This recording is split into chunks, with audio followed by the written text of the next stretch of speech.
Ladies and gentlemen, watch an erudite delivery. Yeah, the one that gives the people I get make competition Igbo how to keep a DRS.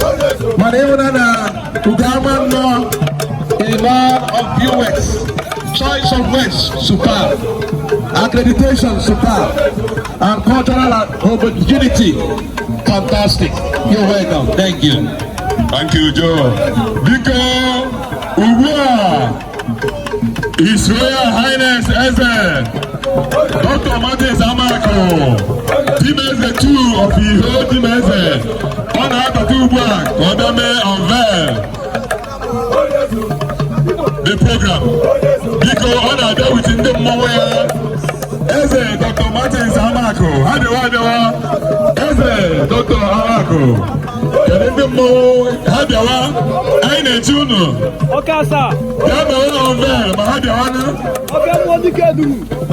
Yes, His Royal Highness Dr. Martins Amako, a fine gentleman, Mayor on Abata, Godama Bear, Moya Kelada, Oye Tekaraka. The mic goes to you.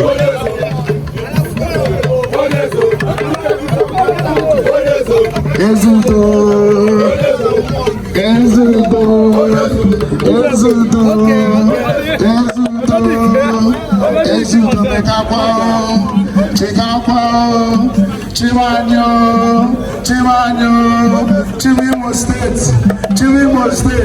Chimimo State, Ezudo, Ebiko, Alamekelete, Zenine Neba, the President General, Nekelekwe, Deputy Governor Designate. And also our Honorable Governor, distinguished Senator Hobo Zodeka, the Governor of Imo State. Nandini Neyalasonachi, our Imo State. For different local government and the NCC Council of Imo. Nana Ihoti Mention, Ndano Weba Laba, Nde Ihoti Mention, Aibara Kani Kwanere, our father, Eze Imo, Yemna Boyabu, okay, Mamma Boya, all the good mother, somebody in float. Not to Furoke, Magayana, Karakari, Namandi, Hoti Mese, Namandi, Hoti Mese, Nandi, Keturu, Adama,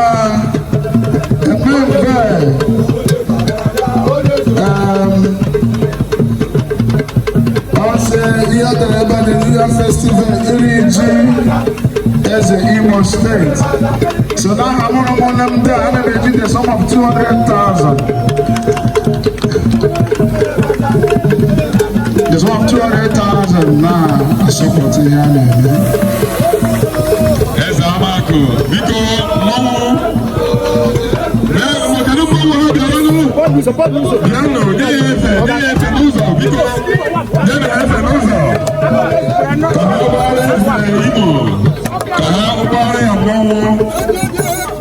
That's good.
Also no roya ndo nyakole.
Eze mama, nde omenimo,